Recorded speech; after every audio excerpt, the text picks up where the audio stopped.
Bismillahirrahmanirrahim. Assalamualaikum dan selamat malam. Okey, bertemu lagi kita pada malam ini untuk membincangkan tentang kanak-kanak berkeperluan khas. Okey, untuk pengetahuan semua, kanak-kanak berkeperluan khas merupakan kanak-kanak yang mengalami ketidakupayaan. Mereka ini merupakan insan yang amat dahagakan kasih sayang dan rawatan.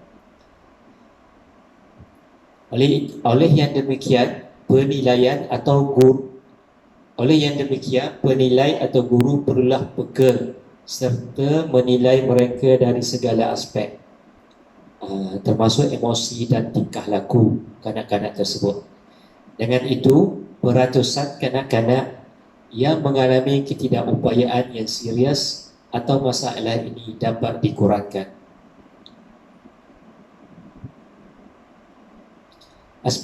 Aspek-aspek yang akan dikupas pada perbincangan kali ini berkaitan tentang proses penilaian tingkah laku murid berkeperluan khas. Dengan itu, langkah-langkah yang sewajarnya dapat diambil oleh penilai atau guru terhadap kanak-kanak berkeperluan khas. Okey, di studio pada hari ini kita menjemput 3 orang panel bagi membincangkan topik ini. Okey, di sebelah kanan saya ialah Encik Dr. Muhammad Bukhari bin Nawi dari iaitu pakar genetik dari Pusat Perubatan Universiti Melaya. Okey, selamat datang Doktor. Okey, di sebelahnya pula ialah Encik Muhammad Aznan bin Ramli, Ketua Sektor Unit Pendidikan Khas Jabatan Pelajaran Negeri Pahang. Okey, selamat datang Encik. Okey, di hujung sekali ialah Encik Wan Muhaidi bin Wan Ishak, iaitu Ketua Unit Pendidikan Khas IPG Kota Baru. Okey, selamat datang Encik. Okey, tanpa belum melengahkan masa, bolehkah Doktor bagi pandangan tentang cara menilai murid berkeperluan khas ini? Okey, silakan Doktor.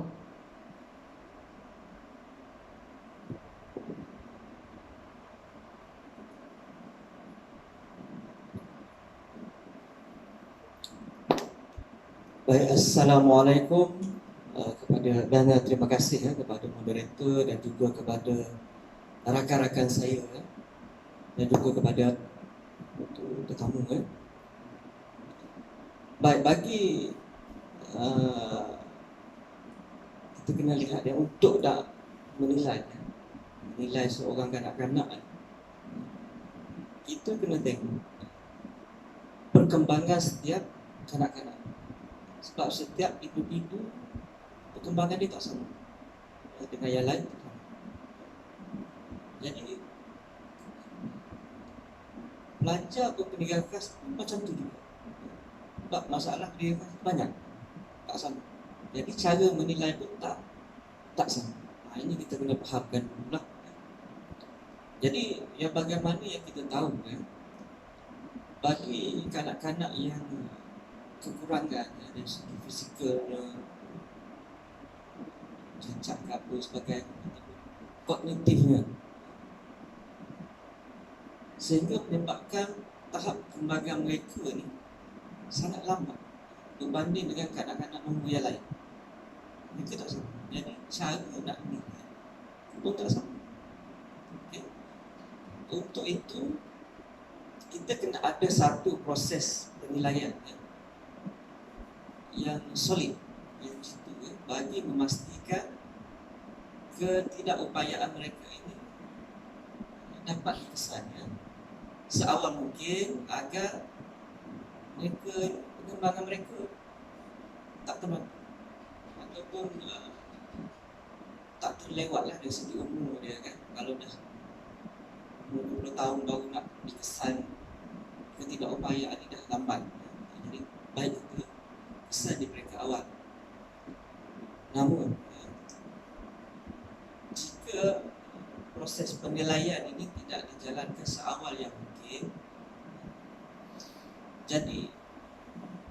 masalah budak ni sebenarnya, masalah kanak-kanak ni, dia akan ambil masa jangka yang panjang untuk kita kembangkan dia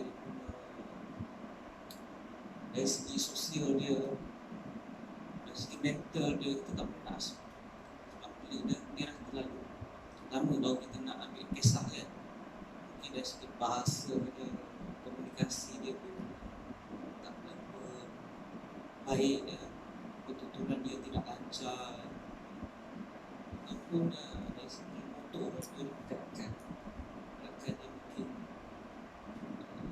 terhad, ataupun dia ni tak dapat jaga diri dia sendiri. Baik, ini perkara-perkara yang saya sebut ni tadi. Kita kena nilai daripada pendidikan awal ni. Kita tak boleh biar anak di rumah nampaklah kita biarkan saja, ataupun kita tak akui. Ya. Baik, untuk nak tentukan kanak-kanak ni tadi, sama ada dia kategori kanak-kanak normal ataupun kanak-kanak yang berkeperluan khas, kita ada proses penilaian. Antara kita ada penilaian pengesahan, kemudian kita ada penilaian diagnostik, kita nilaikan juga perkembangan dia, dan akhirnya kita akan nilai pencapaian. Ini 4 perkara yang proses-proses yang kita buat ya, kaji lah ya. Baik, jadi langkah-langkah yang saya sebut tadi dalam proses penilaian ini bukan hanya berdasarkan pandangan sebelah pihak, bukan kita buat proses penilaian ini hanya suka-suka, tidak ya, tetapi kita melibatkan pelbagai pihak masyarakat. Kita libatkan ibu bapa itu sendiri ya. Tanya pendapat di sekolah rendah, prasekolah ataupun kalau di sekolah menengah, guru pendidikan khas ya. Kita tanya pakar-pakar psikologi, pakar kanak-kanak, dan juga pihak NGO lain lah yang dalam bidang ini. Jadi maklumat yang kita dapat ini bukan maklumat yang main-main macam itu. Kita buat kerja yang cukup mendalam ya, penilaian. Baik. Jadi kalau kita buat penilaian ikut kita sekarang ni, kita melakukan dia ada esok, ada ikut itu. Kemudian kita ikut esok. Okay. Jadi kalau kita ikut langkah-langkah yang betul, hasil kita akan dapat keputusan penilaian yang terbaik untuk masa depan anak-anak. Ya. Baik. Jadi kanak-kanak ni kita kena berikan kanak-kanak berikan kanak-kanak pendidikan khas, kita kena berikan khidmatan atau rawatan yang paling sesuai mengikut potensi diri mereka untuk dikembangkan. Jadi macam mana kita nak bagi rawatan yang sesuai? Kita kena ada penilaian. Maka dengan penilaian mereka ni boleh mendapat pendidikan untuk kehidupan yang lebih bermakna bagi diri mereka. Jadi saya simpulkan di sini, kanak-kanak berkeperluan khas mereka ni pun ada hak untuk menjalani hidup seperti mana individu lain. Janganlah kita pandang mereka hina. Setidak-tidaknya apa yang kami telah buat, iaitu proses penilaian yang kami dah buat, sekurang-kurangnya menjadi satu jalan, kepada mereka agar mereka ini ditempatkan di tempat yang sepatutnya. Saya rasa setakat itu saja dulu ya. pandangan saya berkaitan dengan proses penilaian di kanak-kanak berkeperluan khas.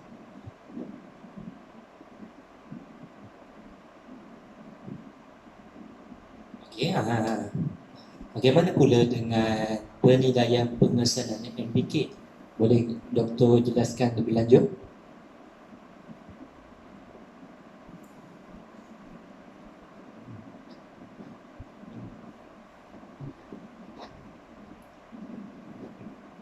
Okey, terima kasih kepada moderator yang bertanyakan soalan.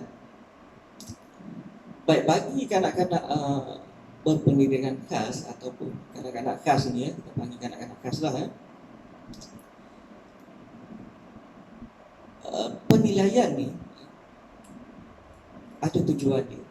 Penilaian yang kita buat ada tujuan, iaitu untuk mengesan apakah simptom-simptom yang menunjukkan ketidakupayaan seorang kanak-kanak. Kalau dalam pendidikan khas, seperti yang kita tahu adanya autism, kanak-kanak autism, dia ada dia punya karakter ataupun lembab, apa dia punya karakter. Jadi ini yang kita akan nilai. Cuma penilaian ini adalah penilaian yang tidak formal. Tidak formal ni maksudnya penilaian ini harus dilakukan oleh orang yang rapat dengan kanak-kanak tu. Contohnya yang paling rapat dengan kanak-kanak ataupun dengan anak lah, biasanya mak ayah. Jadi orang-orang seperti ini, mereka inilah yang terbabit dalam penilaian tidak formal, mak ayah. Ataupun kalau di sekolah, cikgu lah. Kalau di sekolah, ataupun kalau di taman asuhan, pengasuh. Ataupun kita boleh juga lakukan proses penilaian ini di tempat di mana kanak-kanak itu meluangkan masa yang sentiasa kat situ. Contohnya dekat rumah lah, ataupun dekat sekolah. Jadi tujuan kita menilai secara tidak formal adalah kita nak kanak-kanak ni tadi biarlah dia rasa selesa.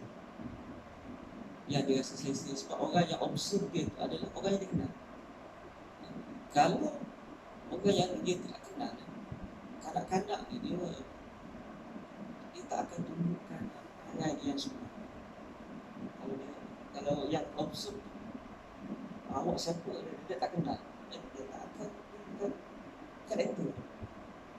Tetapi kalau dengan mak dia akan jelas, kanak-kanak akan tunjukkan perangai dia kan.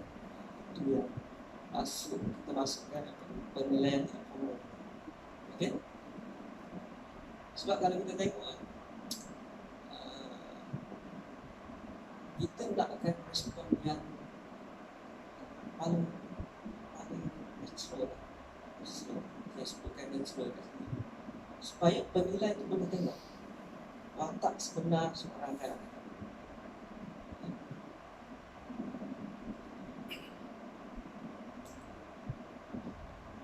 Biasanya mak ayah ni di rumah dia dapat lihat kebiasaan anak memang dia dapat, sebab hari-hari dia menghadap anak, dia tahu. Dan mak ayah ni perlu kena pastikan simptom-simptom anak mereka, apa dia tingkah lakunya ataupun ketidakupayaan mereka kanak-kanak tadi dia. Dan daripada pemerhatian tersebut, dia perlu seboleh-boleh buat catatan dan serahkan catatan tersebut kepada guru ataupun pakar-pakar.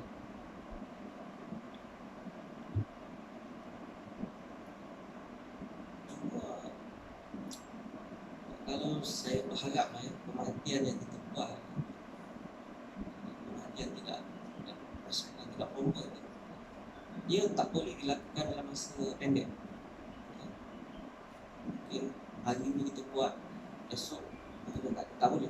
Dia mesti berterusan, mungkin dengan masa 3 bulan, mungkin panjang lagi lah masa, supaya kita dapat memastikan benar-benar sahih simptom tersebut adalah benar-benar simptom ketidakpayaan kanak-kanak tersebut.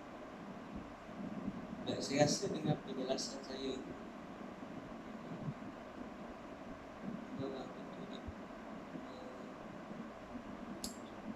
menjelaskan lagi apa yang ditanya oleh moderator itu. Saya serahkan kembali kepada moderator. Terima kasih.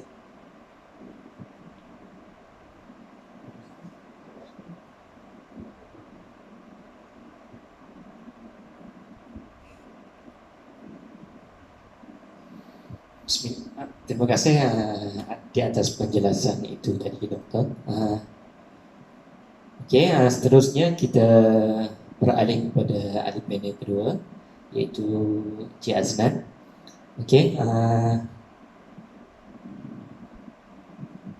macam mana ataupun bagaimana pula dengan guru boleh membuat penilaian terhadap pelajar kategori MBK? Okey, boleh Cik Aznan jelaskan dengan lebih lanjut? Okey, dipersilakan.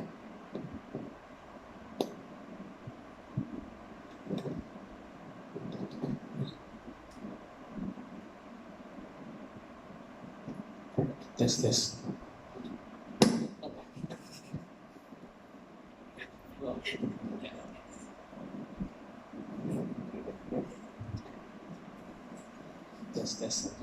Dengar.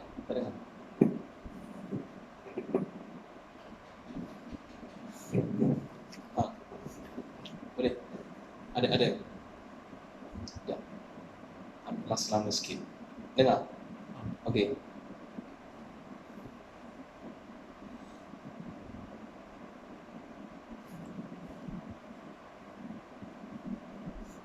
Okey, terima kasih kepada saudara moderator atas pertanyaan tadi. Assalamualaikum dan selamat malam kepada sahabat-sahabat saya kanan dan kiri dan serta penonton-penonton sekalian. Jadi berbalik kepada soalan yang telah ditanya moderator kepada saya, kami di pihak KPM ataupun di pihak Jabatan Pendidikan, guru akan menilai secara pemerhatian namun mengikut cara-cara yang sudah ditetapkan seperti senarai semak, anedot atau catatan secara berterusan. Catatan ini mungkin boleh dalam bentuk guru-guru mencatat pelajar-pelajar yang berada di kelas pendidikan khas. Kebiasaannya guru menggunakan senarai semak yang dihasilkan mengikut 6 model pengesanan ketidakpayaan, iaitu model biogenik, yang kedua model psikodinamik, ketiga model psikopendidikan, keempat model humanistik, kelima model ekologi, dan yang keenam model tingkah laku. Keenam model ini biasanya akan digunakan oleh guru-guru untuk menilai pelajar MBK. Jadi guru-guru akan menggunakan 3 cara yang membolehkan kanak-kanak kelas ini dikesan. Yang pertama, ibu bapa akan dimaklumkan oleh pihak sekolah sekiranya anak mereka menunjukkan tingkah laku atau pencapaian serta keputusan yang tidak seiring dengan rakan-rakan yang lain. Ini contohnya masa mereka sekolah rendah. Masa mereka sekolah rendah, mereka naik menengah. Biasanya kanak-kanak ini ditempatkan di sekolah aliran perdana. Masa di situlah guru-guru di aliran perdana dapat mengenal pasti ada simptom-simptom kelainan yang ada pada pelajar-pelajar yang tidak mencapai tahap pendidikan yang sepatutnya diterima pada tingkatan 1. Jadi ibu bapa akan dimaklumkan oleh guru dan akan berbincang di sekolah tentang pencapaian anak mereka. Okay. Selain pemakluman, ibu bapa akan turut dibawa berbincang untuk mendapatkan maklumat tentang tingkah laku anak di rumah. Maknanya apabila ibu bapa hadir ke sekolah, ibu bapa dan guru akan berbincang tentang anak tadi, bagaimanakah anak ini ataupun karakter dia semasa berada di rumah. Di sini dapat dikumpul maklumat tentang anak tersebut. Okey. Yang kedua, guru kelas atau mana-mana guru yang mengajar seseorang kanak-kanak dapat mengenal pasti masalah atau simptom yang mencurigakan tentang kanak-kanak tersebut. Mana kanak-kanak ini berada di sekolah, kita tengok sekolah rendah, kanak-kanak ni kelihatan aktif, kelihatan surat murab. Mana di sini guru-guru memainkan peranan penting untuk mendiagnosis pada peringkat awal secara pemerhatian. Okey. Itu cara yang kedua. Yang ketiga, ibu bapa sendiri yang tampil ke hadapan dan meminta bantuan pihak sekolah bagi mengesan masalah anak-anak. Mana ibu bapa ni daripada rumah lagi dia dah tahu anak dia ada masalah tentang masalah pembelajaran contohnya. Jadi ibu bapa akan tampil di sekolah dan akan memaklumkan kepada pihak sekolah supaya memudahkan guru-guru untuk menempatkan mereka ini di aliran PPKI. Okay. Apabila ibu bapa dapat merasakan bahawa anak-anak mereka tidak mengalami perkembangan sewajarnya mengikut usia kronologi mereka seperti mana kanak-kanak lain, mana pihak sekolah perlu bekerjasama dengan ibu bapa. Mana ibu bapa akan mendapatkan kad yang menyatakan bahawa anak-anak ini berkeperluan khas. Jadi kad itu boleh membolehkan pelajar itu ditempatkan di kelas pendidikan khas.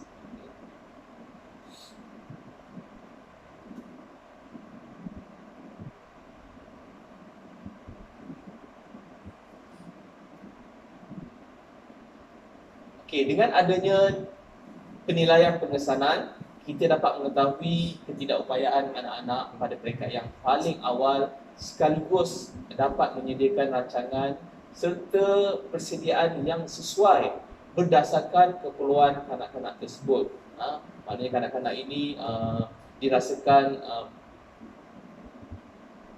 boleh berkemahiran dalam bidang-bidang tertentu yang berada di sekolah. Dia boleh belajar mengikut kelas kemahiran yang ada disediakan di sekolah. Contohnya pertanian, masakan,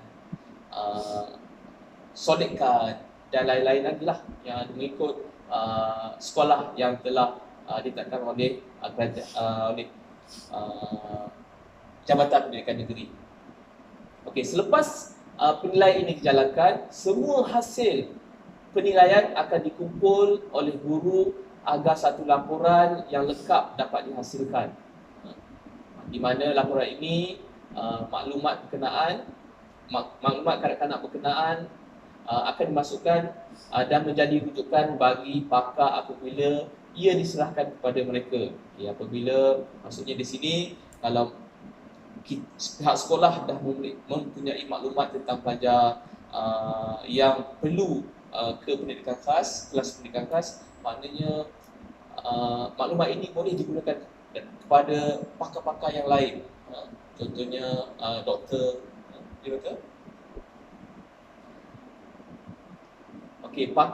selepas pakar dapat maklumat pelajar berkeperluan khas,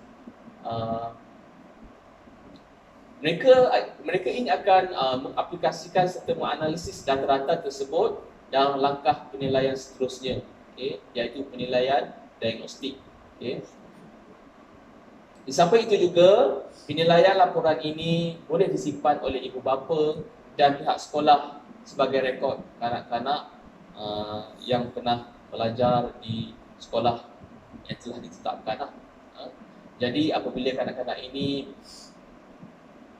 berpindah atau meneruskan persekolahan di sekolah yang lain, mereka akan sekolah-sekolah yang baru akan mudah untuk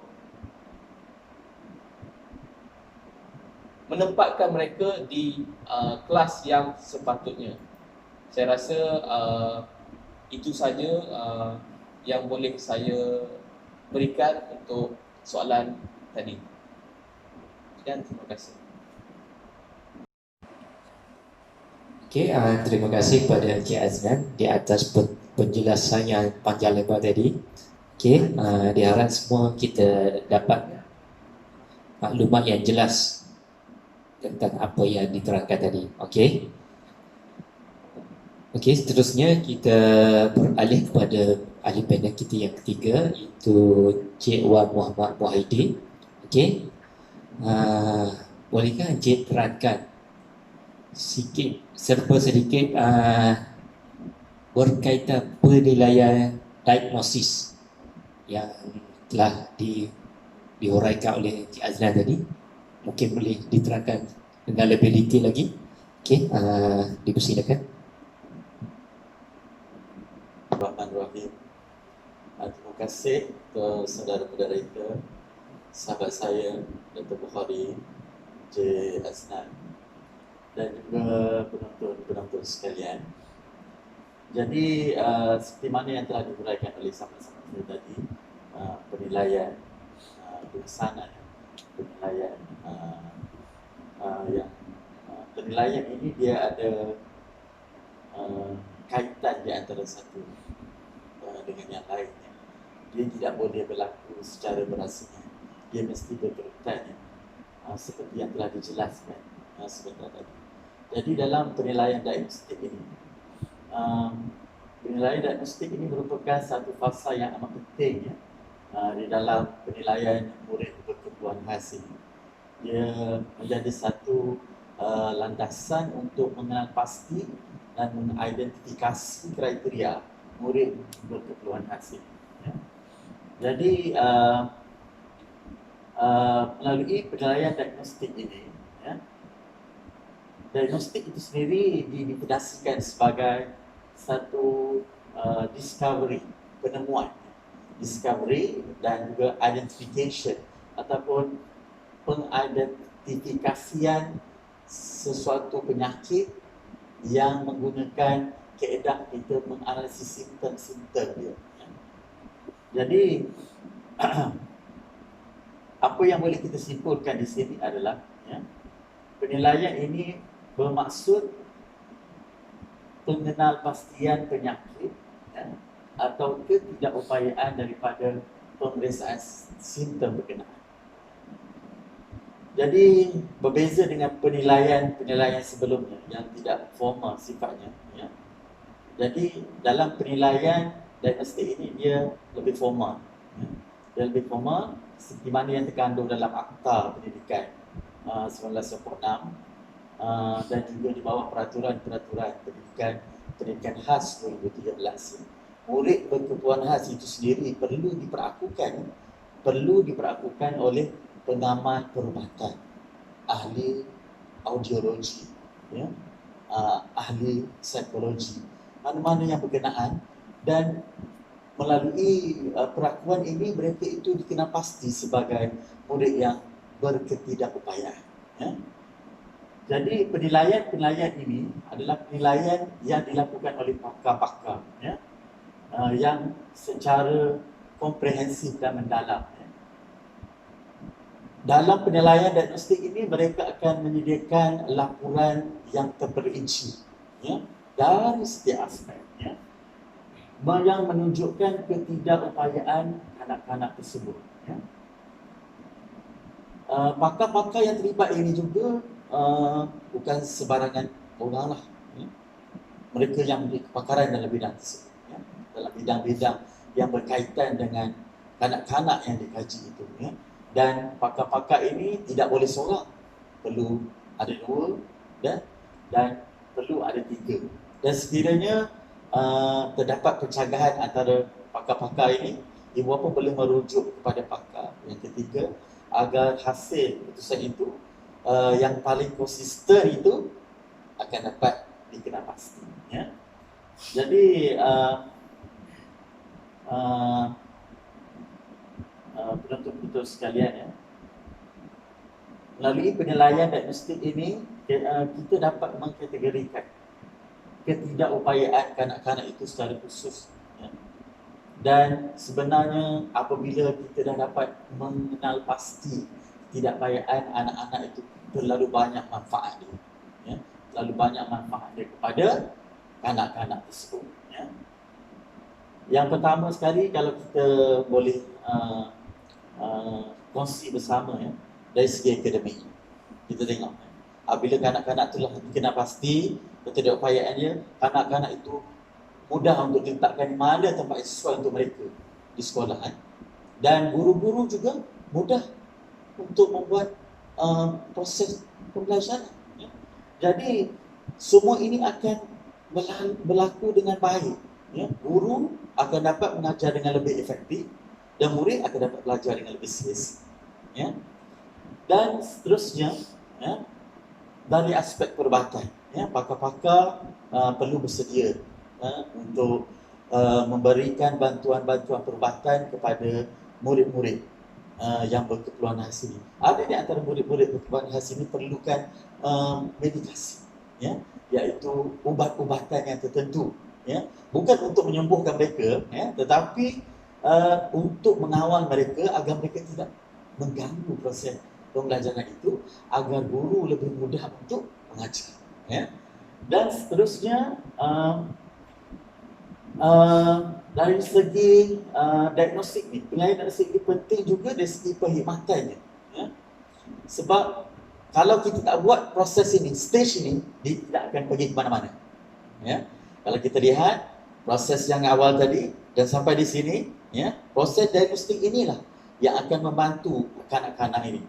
Bila mana dia diagnostik, dia akan boleh mendapatkan OKU seperti mana yang diterangkan oleh Encik Azlan, ya. Jabatan Kebajikan Masyarakat akan berikan kad OKU. Daripada kad OKU itu, ibu bapa sebenarnya yang mempunyai masalah kewangan ini akan dapat dibantu, ya, apabila kanak-kanak ini dapat bantuan keuangan, ya. Dan selain daripada itu, kanak-kanak ini juga akan dapat bantuan yang sepatutnya kepada mereka, ya. Terdapat juga anak-anak yang mempunyai kecacatan seperti cerebral palsy, yang mereka ini boleh diberi bantuan kerusi roda, ya. Jadi secara kesimpulannya, ya, penilaian diagnostik ini adalah amat penting kerana dia menjadi asas, ya, kepada penentuan murid berkeperluan khas itu. Sekian.